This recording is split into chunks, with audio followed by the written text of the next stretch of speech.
You're listening to DruidCast episode 199.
Hello my friends and welcome to DruidCast episode 199. I am your host Dave the Bard and DruidCast is brought to you on or around the 20th of the month by the Order of Bards, Ovates and Druids. If you want to find out more about the Order and our courses you can do that at our website, which is at druidry.org. Opening the show you heard Summerfire by Automated Hero from the album Kingdom of Autumn. Thank you for sending that in, and if you are a musician, poet, storyteller and you want your work on the show, do drop me an MP3 to podcast@druidry.org. You know, I can't always play everything I received as it's only a monthly show, but I do listen to everything, and you know, it's always great to be able to help promote your art here on DruidCast. Well, it's great to be back with you again after a short month off. I hope you enjoyed the Yule season and a happy new year to you all. But it's back to monthly shows again as we head through 2024. Our opening talky bit this month is a recording of a talk given by Graeme Harvey at last year's OBOD Winter Gathering. The theme of the event was Animism and Nature Connection, and it was held at the Strode Theatre in Street near Glastonbury. There were some fabulous talks, and I'm sure you will enjoy this one. So with no further ado, my friends, let's get on with the show. Here is Graeme Harvey from the OBOD 2023 Winter Gathering. The talky bit. Last but not least, speaker for our gathering today is Graeme Harvey. So let me tell you a little bit about him. He's an emeritus professor of religious studies at the Open University, and his research largely concerns the new animism, especially in the rituals and protocols through which Indigenous and other communities engage with the larger than human world. He's written about pagans, Jews, Indigenous people and others. And he has tried to argue that religion is about saying please, thanks and sorry to those we eat. And the similar real world relationships. And he's currently editing a book called Religion and Taste. Very interesting. And that would rather be in the allotment planting next year's broad beans. This is what he's written. So, his talk today, some of the most radical things about paganism aren't always obvious, even to pagans.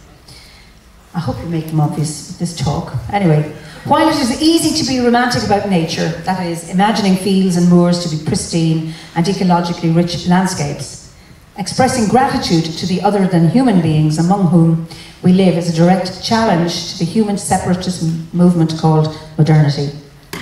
Pagan animism offers a powerful alternative in this dangerous era. Over to you, Graeme.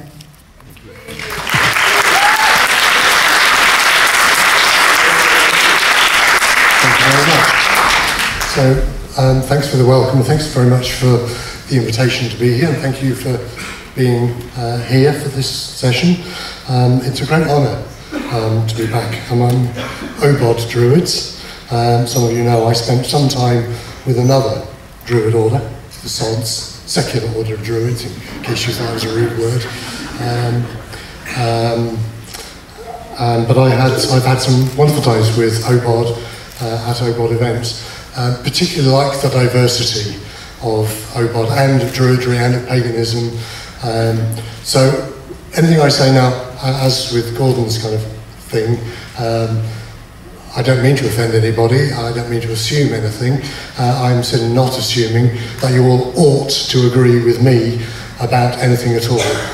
So when we come to questions and comments, quite happy to have challenges and all of that, because that proves, some of you don't think Druidry is a religion or paganism is a religion.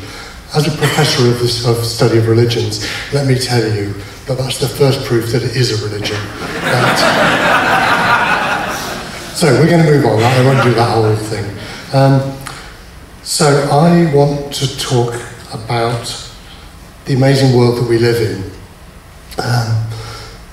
It's a world full of amazing diversity, again. That includes amazing sensual diversity. So as David Abraham said in his book, which is about animism,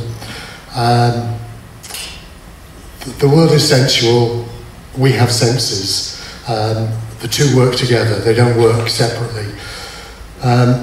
So, you know, there's smells and tastes and sounds and sights and feelings and so on. The world is full of stuff for our body senses to engage with. And that's already a great thing, and we should make more of it. And obviously some of us have diverse challenges to some of our senses. Some of us don't see so well, some of us don't hear so well, some of us don't was going to say don't smell so well, that's not quite what I mean. Sense of smell isn't quite so good. And so on. And there are other kinds of senses of balance and so on that affect mobility and all sorts of stuff. So I'm not going to... So it's very difficult to speak without every time building the diversity into every sentence. So please, if I'm talking about sight or smell or whatever, don't assume that I am assuming that everybody has the same full range. Particularly because one of the really amazing things about this world is that there are all kinds of beings who have senses which we think are similar to ours. Sometimes we project human likeness onto the larger than human world, onto other species, because they've got eyes, they've got noses, they've got skin that feels and so on. But one of the incredible things about the world, about our kin, cousins, whatever we want to call them, anything except nature, is that we living beings don't all use our senses in the same way. So we humans have given up some of the things that our noses could have done, and dogs still do. So dogs use their noses differently. There are animals and birds that see more colours than we do. They see at both ends of the spectrum is much bigger than our range. Equally, there are beings who only see in black and white. And there are insects who would now be experiencing strobe lighting because of lighting that's good for us. Well, for you, it's not so good for me, I'm being blinded. But especially our strip lights strobe because they see so much faster than we do. Okay, so the world is full of senses, and we living beings have an amazing array of senses. And if you want a book that does that, I'm not recommending any of my books here, but I'm going to recommend somebody else's book, a book called The Immense World, which basically goes through all kinds of senses and opens up our understanding to the way that other species, from deep ocean creatures to high altitude birds and insects of many kinds, how senses, physical senses, are used very differently. Okay, so what I'm saying is, the world is an amazing place, but actually we don't all live in the same world. We see and taste and smell and touch differently, and that's true of even if we just stick to humans, but it's even more true once we begin to think of our larger than human kin. So I want to shift from that to talking about an understanding of the world as a world in which many worlds are possible. Okay, so once again, we don't all live in the same world. I mean, sorry, we're happy talking about insects and birds and animals, dogs and so on, but even if we stick to humans, not all humans live in the same world. We experience the world differently from one another. Differences of poverty, of wealth, differences of the availability of food and so on, but also the possibilities of democracy and a whole range of other things. But we also live in worlds where things that we treat as normal are not treated as normal to other people. So I'm going to step back because I wanted to say a thing before I said that about these different worlds that we live in. I'm going to go back to our other than human kin. Sorry, it's on my notes, but I'm reading the wrong glasses. So I want to step back again and talk about our other than human kin, and then come back to the diverse worlds that humans live in. So it's very nice that I'm standing just behind this banner with the salmon, because the first line of this part of what I wanted to say is there are salmon worlds. Okay, there are worlds in which salmon move through water, and They have all the right senses for moving through water. But there are worlds where there are bears. Where's the bear? There are worlds in which there's the bear worlds. Some bear worlds intersect with salmon worlds. Not necessarily good for salmon. But maybe they're willing. Maybe they're willing to give themselves to the bears. There are, of course, human worlds which intersect with salmon worlds. Some with some respect and some with less respect. Judge for yourself which of them I'm going to say. There are salmon worlds where humans try to catch salmon with ceremony, with respect, don't take all the creatures, try and allow the salmon to largely live their lives in the way they want to until they hopefully willingly come to us to be eaten.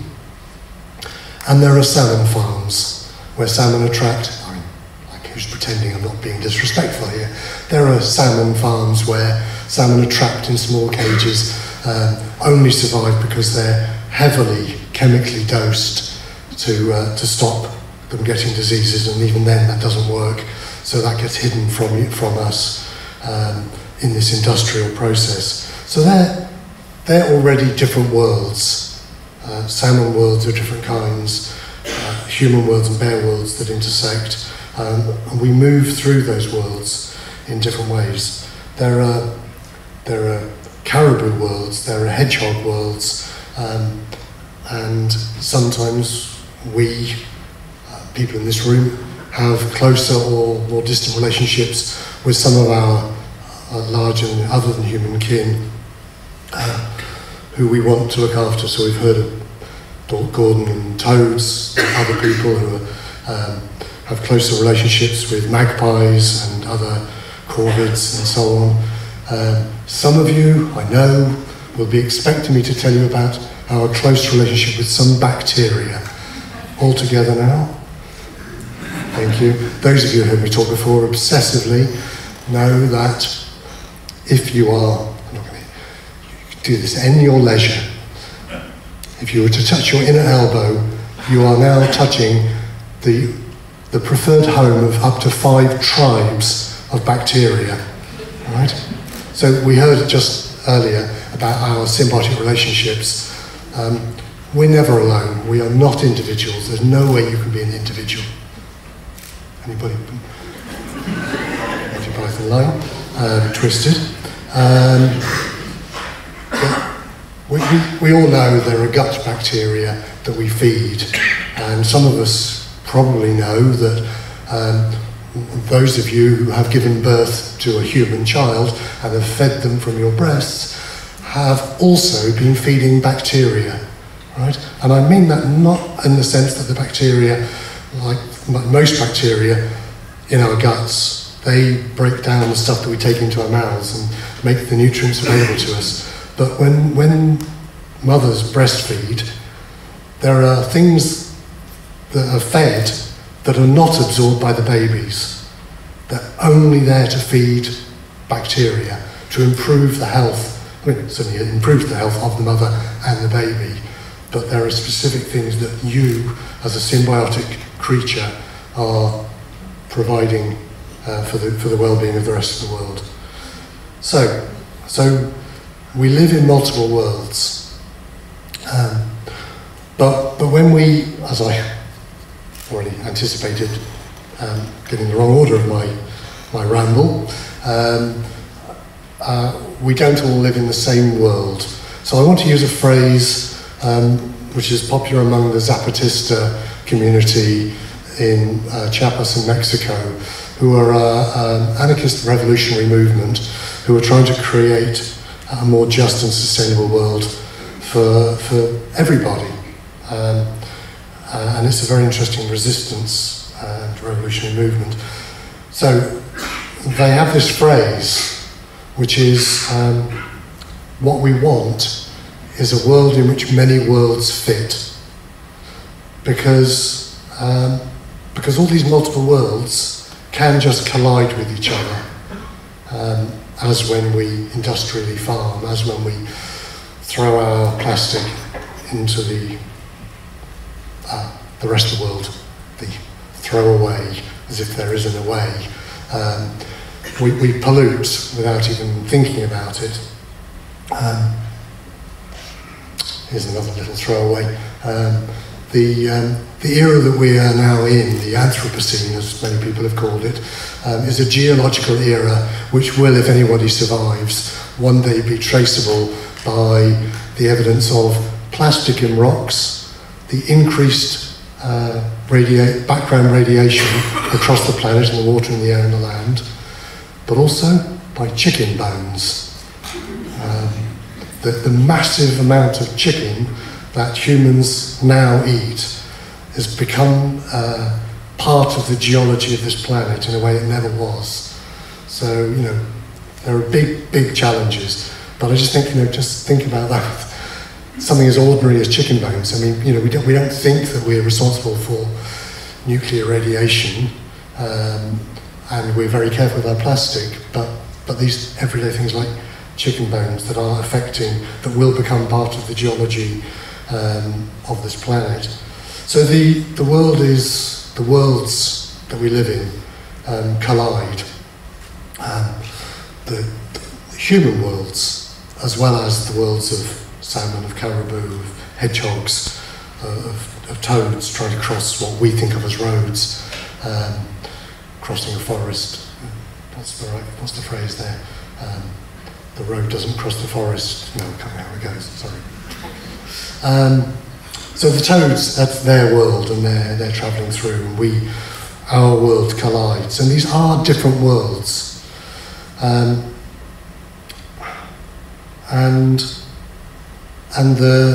There's another phrase, so the Zapatista phrase to give you to again is, we want a world in which many worlds fit.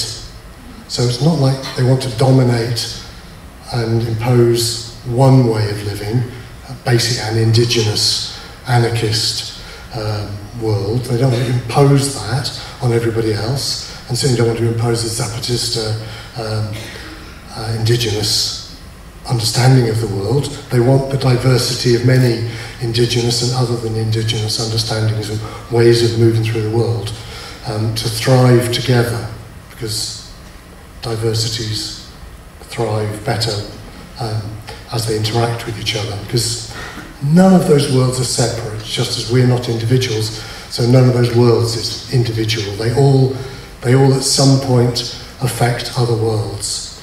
With more or less harm, with more or less respect. But there's another world.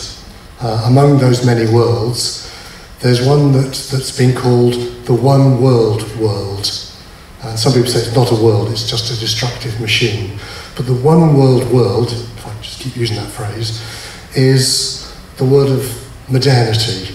A world in which any other world is tolerated until there are other crazy people like Druids and indigenous people learn to treat the world in a modern way. And modernity here isn't just a time thing, it's an ideological construct, it's a way of being that has education systems, economic system, and so on and so on. And I'm not going to go on and on about it, because there are big books that do all this stuff. The modernity is entangled with colonialism and its earlier versions in enslavement, its existing forms of enslavement, with capitalism, where everything's valued by monetary price and so on. And the one world will, as I say, tolerate diversity, but not celebrate it, as I think we do. We celebrate diversity. And indigenous people typically, I know this is an overgeneralisation, but indigenous people typically celebrate diversities. Difference is a reason for conversation, for learning, for exchange, for sharing, rather than a competition. So the reason that I want wasn't going to say this, but the reason that Gordon said I don't like the word nature is because that's one of the markers of the modern cosmology, the modern understanding of the world, is a duality between nature and culture.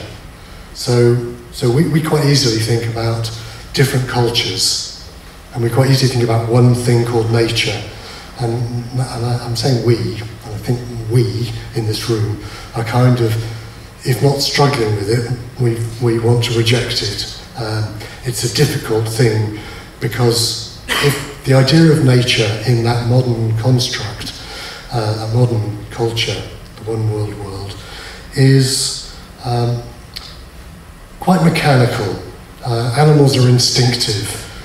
Animals don't make choices like what we do. Humans are different because we have cultures, plural, and the rest of the world, including our bodies, they're kind of mechanical systems, kind of. I mean, mechanical isn't the right word, but they're regular, they're organised. So the sun rises. Okay, the sun rises at a different point. Well, it doesn't. Let's use the proper language.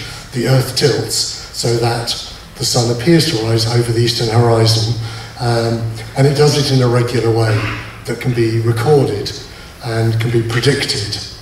Okay, so that might seem like there's no problem with that, and everything else in the world of nature is like that, and it might not seem a problem, but for many of us and for many indigenous people, our stories suggest a different world, or different worlds.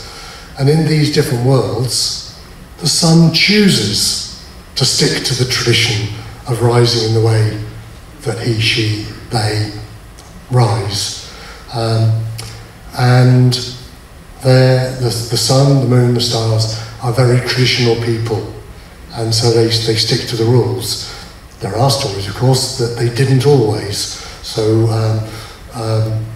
there's a wonderful Maori story in which Maui, trickster hero character, someone like Taliesin in the sense that he was stillborn and thrown into the ocean and reborn and so on. So there's some interesting parallels, accidental or whatever. Maui and his brothers are a bit fed up because the sun zips across the sky too fast for them to do all the other things they want to do. So they make a net and they trap the sun and they beat the sun up. So now the sun travels much more slowly across the sky and gives us time to do the things we want to do.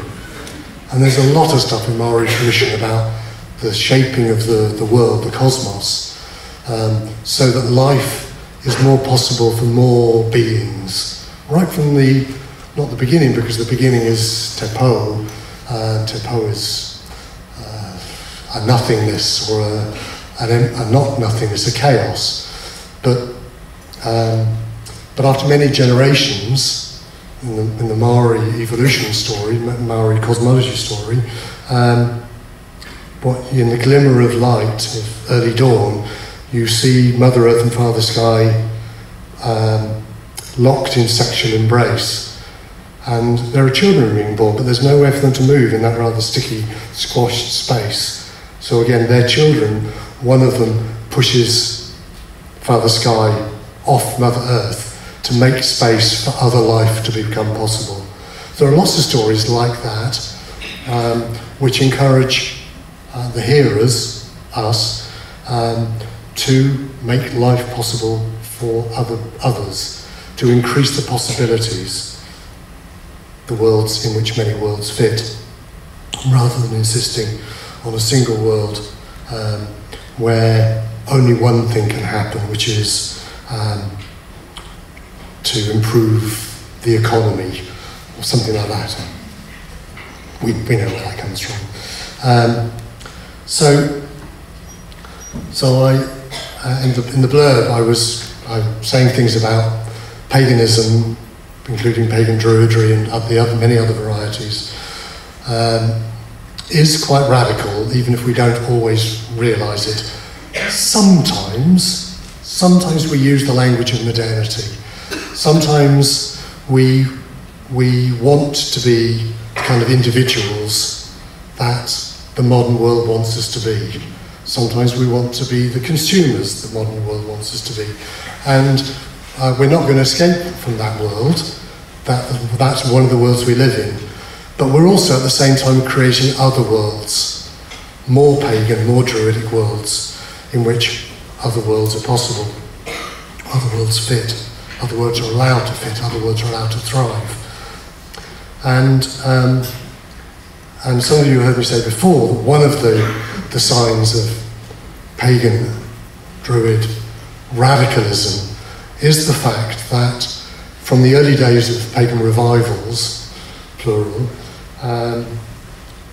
we made ritual the big thing that we do. We do ceremonies for things like sunrises. I mean, anybody can see a sunrise, but we turn it into a ceremonial occasion. I mean, we're not alone. I'm not saying that only pagans do this. There are other things that are very ordinary that other religious and other cultural communities do too. Other people also give thanks at least for the food they eat. Some of us who identify ourselves as animists, as Gordon and Lucy are saying to some in other ways, we want to say thank you to those who we eat, because as Gordon quoted from the Iglulik shaman, who told a Danish explorer, the danger of the world is that everything we eat is souls. How are we going to do that? Okay, the word soul is kind of a tricky one, because it might suggest some sort of interior bit. So we can translate that as everything that we eat is alive. It's a person, a being who deserves respect, who has its own desires, its own wishes for its well-being and the well-being of its closer kin. So there's a danger in eating those who have kin and with whom we're also kin. So there are lots of animistic cultures in which the foundation is about saying please, thank you and sorry to those who we want to eat, because they are our relations, further or closer. They don't exist in the world for us. They weren't given to us by any deity that you could name or not name, no anonymous deities. They're here like us because we're all co-evolved symbiotically together. We wouldn't exist if all these other beings didn't exist. And we need to eat. All beings need to consume something. Plants need to consume light.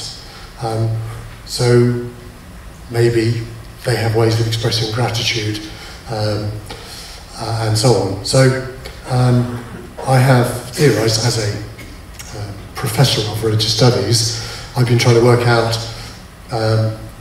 how we might think about what religion is, apart from being a load of people saying ours isn't a religion, it's a philosophy or something else, right?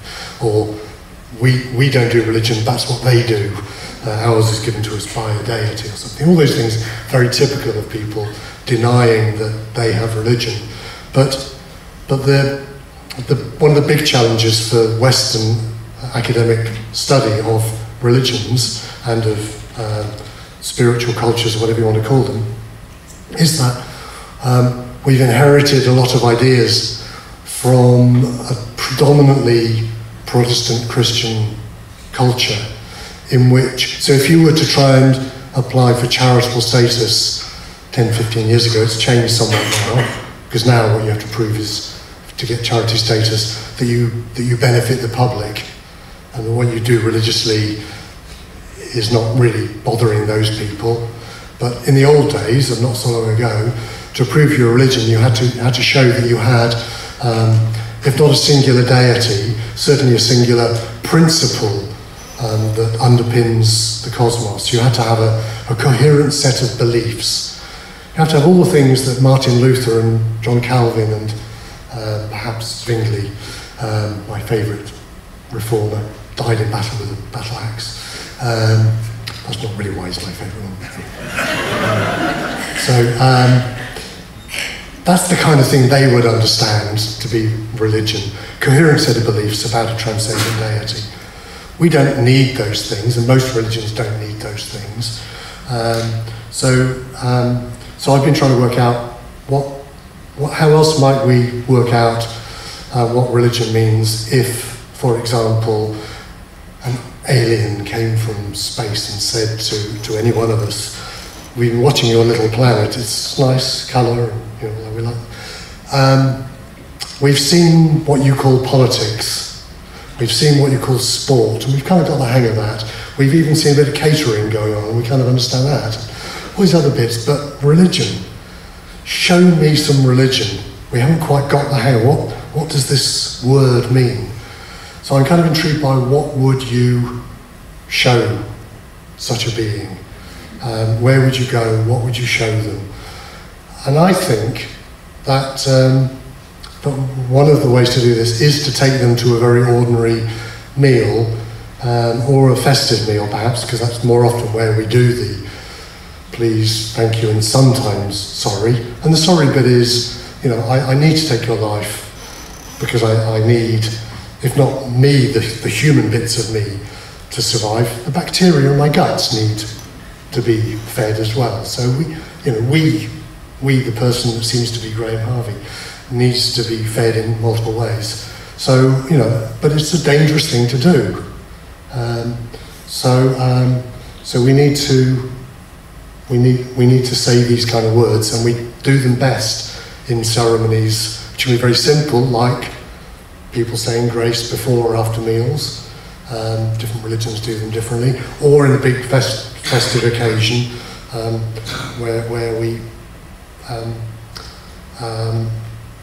pick one being, one central kind of food person to say, thank you, you represent the whole of our dietary system, and we're very grateful. And we're not going to kill all of your species, but we need to do this. And we recognise too that we are part of the food system. We will one day, if we're buried or whatever, put away properly, we will feed other beings. We are now feeding other beings. We'll feed even more. And we want to do that. So in this world in which it's necessary to eat, but it's also dangerous, ceremony becomes very important. So yes, the alien, right. So I think there's been a mistake, you know, because we keep thinking when aliens turn up, they're going to say, take me to your leader. This is a really bad pun. Because what they're really saying is, take me to your larder. Perhaps I'll never tell that joke again. It came to me, along with another phrase I want to tell you in a second, in the middle of Crow Wood in Northumberland. So I blame them.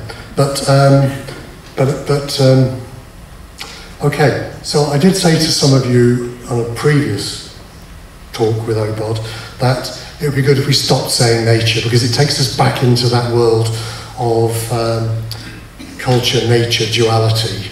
And we're not dualists, are we? Because we call this plant all heal, and it's poisonous, right? So there's no dualism involved in, you know, if you were a real dualist, you'd separate all heal from toxic plant, right? But we're not. We're people who tell multiple stories that make us different kind of people. So the other phrase that came to me in the middle of Crow Wood in Northumberland, because I also struggle not to say nature, except when I'm talking about modernity and its dualism.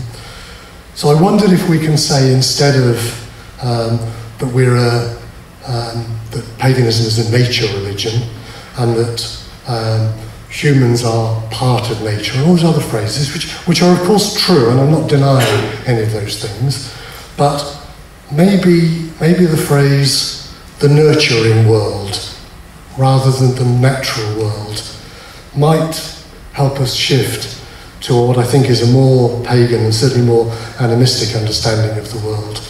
So I don't know. I mean, it's similar enough to the natural world, to say the nurturing world, but it pushes us further towards that sense of an animist, multi-species world in which many worlds fit, in which we're all symbiotic, in which we're all always engaging with our relations, that we can't do that, and that includes buildings, includes technologies. They're all in some way our relations, and we need to find ways to be more respectful. So that's the big ethical challenge of animism. It's kind of the radical bit of paganism is certainly doing ritual. It's certainly that we, in multiple ways, not just animistic ways, but in other ways, want to root ourselves in this planet, particularly groups like you, who regularly go back to the same bits of geography to celebrate the same bits of cosmic sunrises, moon rises, and so on. You're doing this, you're getting to know a particular place, and the place is a community, and you're being part of it in a way that we're not meant to be in the modern one world, because we're meant to be beyond locality. We're meant to have universal truth, which is everywhere the same. But we resist that, and we say, no, each place is special, each place is a community, and we need to find the right way to engage. We need to find the etiquette for engaging with those places, and that's what you, Obod, and other pagan and Druid and other religious groups do all the time. And the animistic bit is just a bit that says, let's listen a bit more, let's do the please, thank you, sorry a bit more, perhaps we can be more radical than we have been in sometimes challenging the one world, so that we too, like our indigenous cousins, kin, can also say what we want is a world in which many worlds fit. Thanks.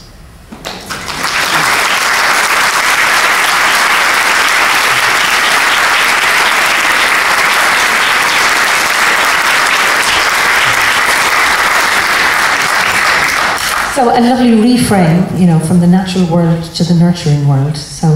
And I think we feed each other with relationships, with love, and food in so many ways. So I love that. Any questions? You said that animals or nature don't do religion. I watch the crows every morning celebrating the sunrise, and they all face the east. The flocks of them come in. I hope I didn't say that animals don't do religion. I can give you a long lecture on animal religion. But let's give you a couple of examples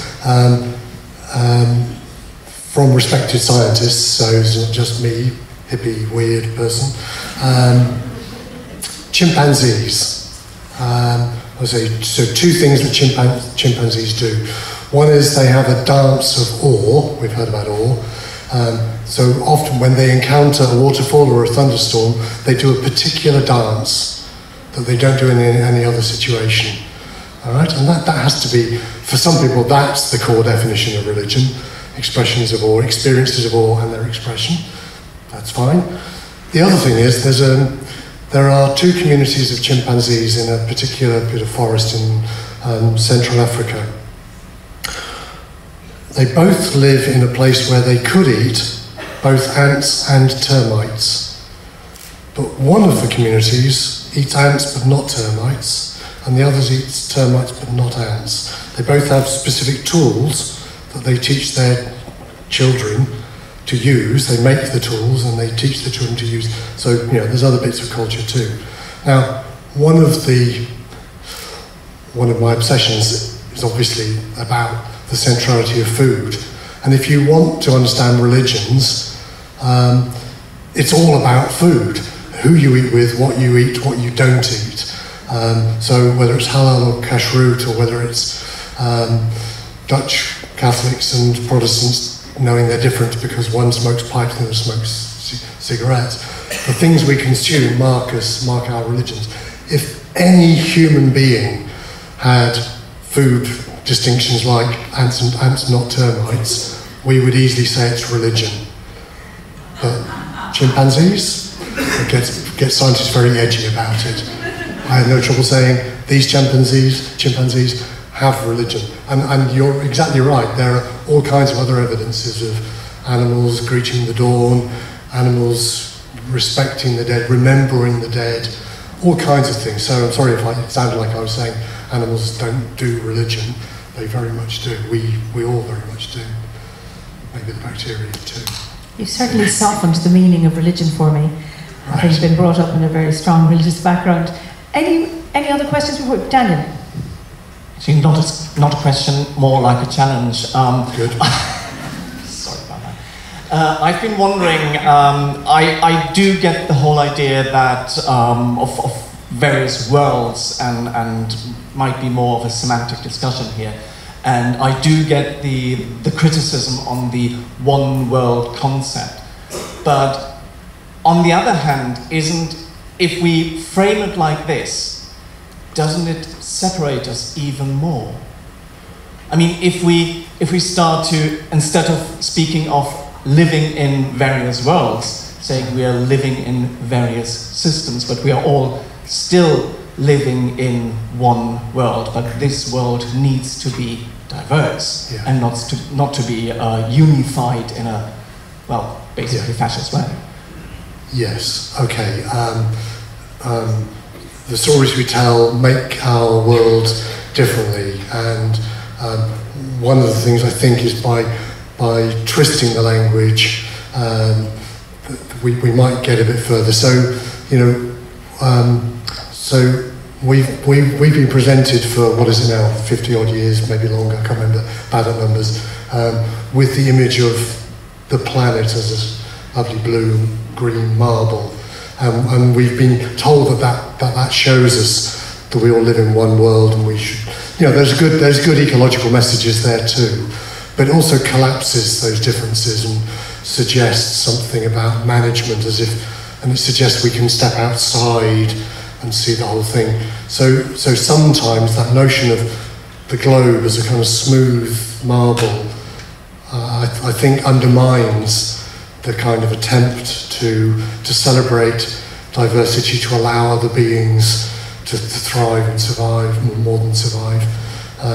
So yes, I think if we were in a world in which if we got into a single world in which we're all just different ways of respecting the one planet that we live in, then I'd have no trouble with the oneness. But I think at this point we need the story that says there are many worlds and many of them are colliding, and we need to make peace between the worlds, and that's not always easy. There's balance isn't static; it's continuous movement. So no, I mean I agree with you in many ways, but I think that we're telling we're trying to shift things that the different way of telling the story might achieve. Speaking, to go back to a food analogy, I like to think of obod, and I think maybe this relates to this, as a salad. So we've got our bowl, which is the globe, right, and it's not a puree. So that notion of a smooth world, that everything's the same as the puree, yeah, where everything is assimilated and all expressed as one. Right. But with a salad, you have various leaves. You might have cheese, meat, or not, nuts, seeds, dressing or not, and it allows the individual expression of the ingredients within that salad, yeah, to be experienced. Anyway, that's my wisdom for today. So I leave the last words to you. You wanted to finish on something. Yes, I want to give you a message that I've just received from a box of Booja Booja chocolates, which I do recommend to everybody, and I'm not addicted. So this is a Boojagram number 12. It says, "All things loved are truly beautiful." What a lovely ending. Thank you so much, John. Wonderful.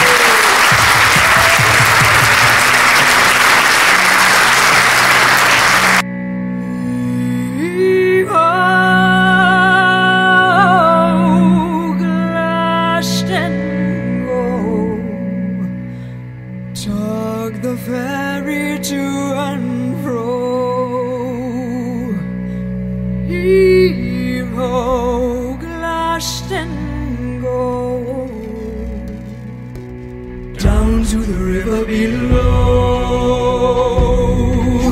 Heave-ho, Glashton, go, tug the ferry to and fro. Heave-ho, Glashton, go, down in the river below. Heave-ho, Glashton, go, tug the ferry to and fro. Heave-ho, Glashton, go, down to the river below. Back and forth in the barley broom, to and fro we haul away. Glashton revel in the silken gloom, to and fro we haul away. Lads, this tea will never do. Haul away, haul away. Tears to turn these waters blue. Glashton, haul away. Heave-ho, Glashton, go, tug the ferry to and fro. Heave-ho, Glashton, go, down to the river below. Gain adventure, give a little grief. To and fro we haul away. Dark, cool waters are toil and relief. To and fro we haul away. Send your smiling shadow down. Haul away, haul away. To call the dance in Glashton town. Glashton, haul away. When the tide came calling, where were you? When the tide comes calling, there is nothing you can do. Haul away, haul away, haul away. Haul away, haul away, haul away. Heave-ho, Glashton, go, tug the ferry to and fro. Heave-ho, you must go, down in the river below. Heave-ho, Glashton, go, tug the ferry to and fro. Heave-ho, you must go, down to the river below. Law of trade and sacred trust. Haul away, haul away. Wings all bound so none can cross. Haul away, haul away. Never more than one or two. Haul away, haul away. Glashton, do as we must do. Glashton, haul away. Heave-ho, Glashton, go, tug the ferry to and fro. Heave-ho, child must go, down in the river below. Heave-ho, Glashton, go, tug the ferry to and fro. Heave-ho, child must go, down to the river below. Haul away, haul away, haul away. Haul away, haul away, haul away. Haul away, haul away, haul away. Haul away, haul away, haul away. Haul away, haul away, haul away. Haul away, haul away, haul away. Haul away,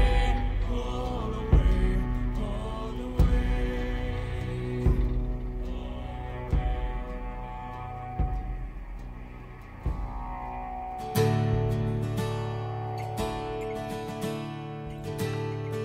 It was a fabulous event, and it was great to have found a new venue for the gatherings too, as we had rather outgrown the Glastonbury Town Hall. After the talk you heard Glashton Shanty by my bardic buddy S.J. Tucker. If you listen to this, Suj, a big hello and a hug to you. And don't forget, you can find links to all of the artists featured on DruidCast in the show notes. Well, this music means we are coming to the end of the show, but before I go, let's have the result of the last competition. The prize was a copy of Maria Eade Weaving's new book, The Essential Book of Druidry, and the question I asked was, in the interview we talked about an Egyptian deity who had made themselves known to both of us. What is her name?